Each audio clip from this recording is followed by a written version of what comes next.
Eu peço para você olhar rapidamente aqui e perguntar o que você está vendo. Provavelmente você vai me dizer que você está vendo uma arara, porque eu coloquei isso longe do seu foco. Mas se eu focar isso mais de perto, eu vou te mostrar que é muito mais do que uma arara. Eu vou te mostrar que aqui tem uma dançarina, olhando aqui está o pé dela, aqui ó. Aqui está o rosto dela, o braço dela está fazendo assim, ó. O braço vermelho ali, ó. Assim, o rosto dela aqui, uma mão dela aqui, a outra mão esticada. Você vê que não tem nada a ver com arara. Mas quando você olha desse jeito, parece arara. Agora que você descobriu, agora que você conhece o caminho das pedras, agora ficou fácil. No momento que você conhece, que você tem um conhecimento, que você mata a charada, a coisa ficou simples. Você imagina um peixe que nunca saiu da água. Você acha que ele sabe que ele vive na água? Não. Se ele nunca saiu da água, ele não sabe o que não é água. Para ele saber que ele vive na água, ele tem que ter a experiência de viver fora d'água. Essa analogia eu quero fazer para você com paradigma.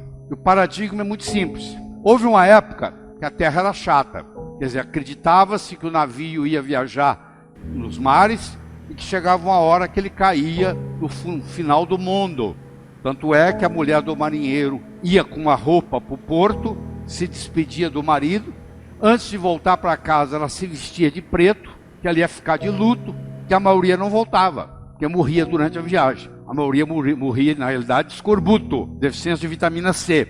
Mas muitos, o navio afundava e não voltavam. E aí acreditava-se que morreu porque caiu no final do mundo. Quando foi trazido o conceito de que o mundo era redondo, o paradigma que nós vivemos hoje, de que o mundo é redondo, quando o mundo era plano, era impossível fazer uma viagem de volta ao mundo, no mundo plano. Hoje você pode fazer uma viagem de volta ao mundo, no mundo redondo. Olha que interessante. Quando o paradigma mudou do mundo plano para o mundo redondo, as possibilidades se multiplicaram. Aquilo que é impossível na sua vida hoje, é impossível no paradigma que você está vivendo.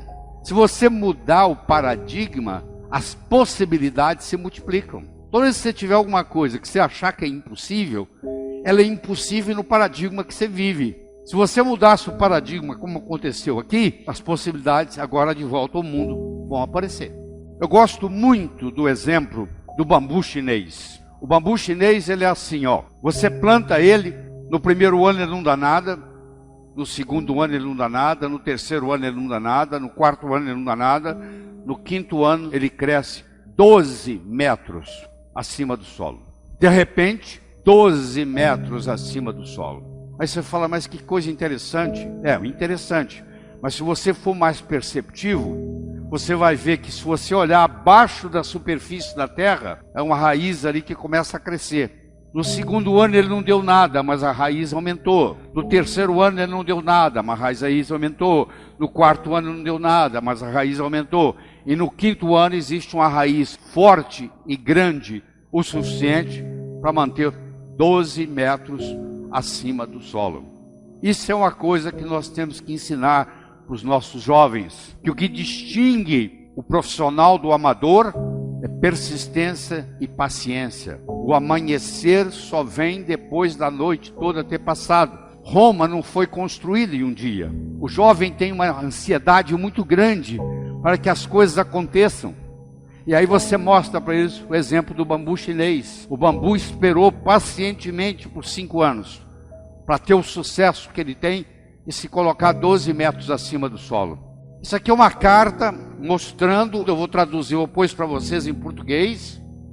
A sua aplicação para o doutorado não foi aceita dessa vez e, portanto, você não é elegível para a posição de professor associado. Em conclusão, nós achamos que a sua hipótese é mais de caráter artístico do que propriamente físico. Isso está datado em 1903. Foi quando Albert Einstein tentou ser professor na Suíça. E isso que ele recebeu, esse comunicado. Mas com isso, Albert Einstein não desistiu.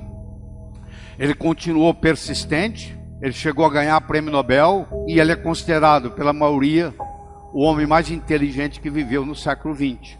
E foi reprovado. Não se aceita o trabalho dele. Por quê? Porque os indivíduos que viviam na época dele não entendiam o que o Einstein pensava. Einstein estava anos-luz na frente dos colegas, a ponto de ser reprovado e não aceito para ser professor de uma universidade. Essa metáfora me acompanha há mais de 30, 35 anos. É um indivíduo atravessando um cabo de aço de um prédio para o outro. Você há de convir e 3 coisas são necessárias. Ele precisa querer, se ele não quiser, ele não anda. Ele precisa de saber, se não souber, ele cai. E precisa haver cabo de aço. O querer é a motivação. O saber é a estratégia. E o cabo de aço, propriamente dito, é a oportunidade. Eu posso querer ganhar dinheiro, eu posso saber ganhar dinheiro, mas eu nunca tive a oportunidade para mostrar isso. Não vai acontecer. Então, as coisas acontecem na vida quando nós combinamos a motivação com a estratégia, com a oportunidade. E a oportunidade na nossa vida, ela aparece de 2 formas. Ou você corre atrás dela, ou ela vem fantasiada de problema e chega até você. Então, se você gosta de resolver problema, por trás de cada problema existe uma oportunidade. Em 1975, eu era dono de um hospital em Teófilo Otoni, em Minas Gerais. Era uma sexta-feira, o telefone tocou de um hotel e eles me disseram que lá tinha um hóspede que não falava português direito, que estava com dor no peito e suando frio.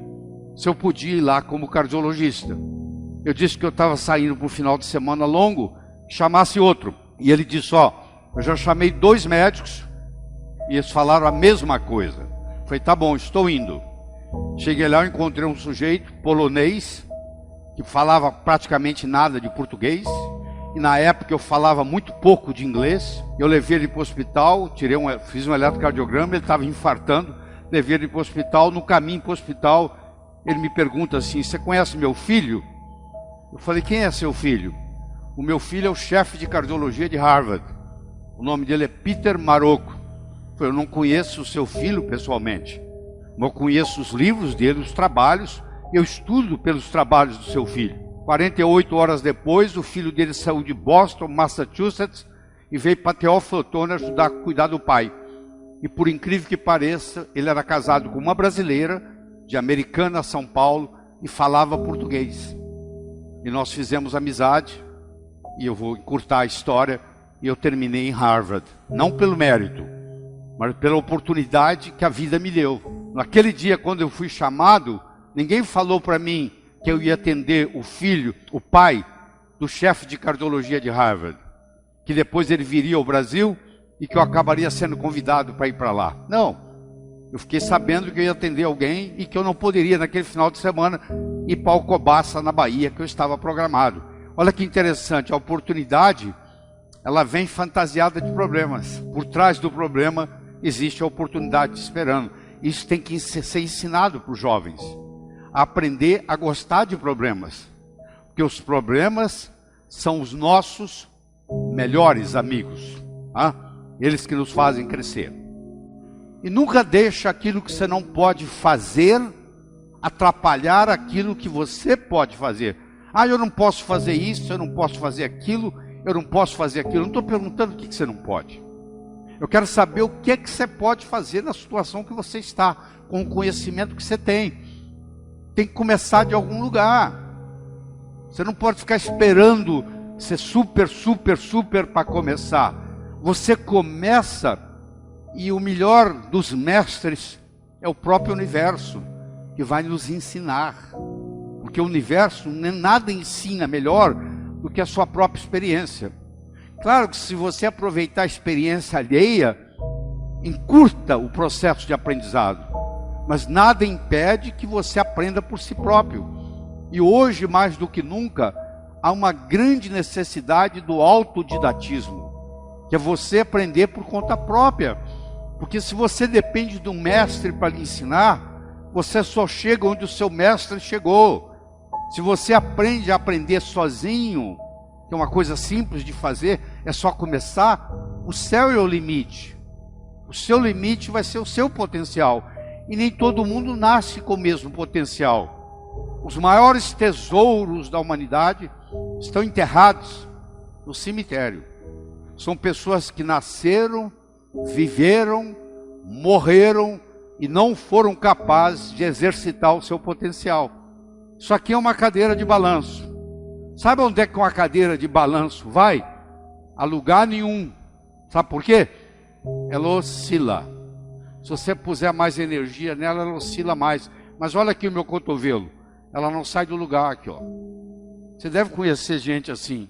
Você encontra, passa-se o tempo, você encontra de novo, a pessoa está no mesmo lugar. Dessa vez vai, não foi. Dessa vez vai, não foi. Do outro lado, isso aqui é um carro Fórmula 1. O carro Fórmula 1, como você sabe, é igual a um avião. Ele não tem marcha ré. Ele só anda para frente. Ele foi feito para avançar.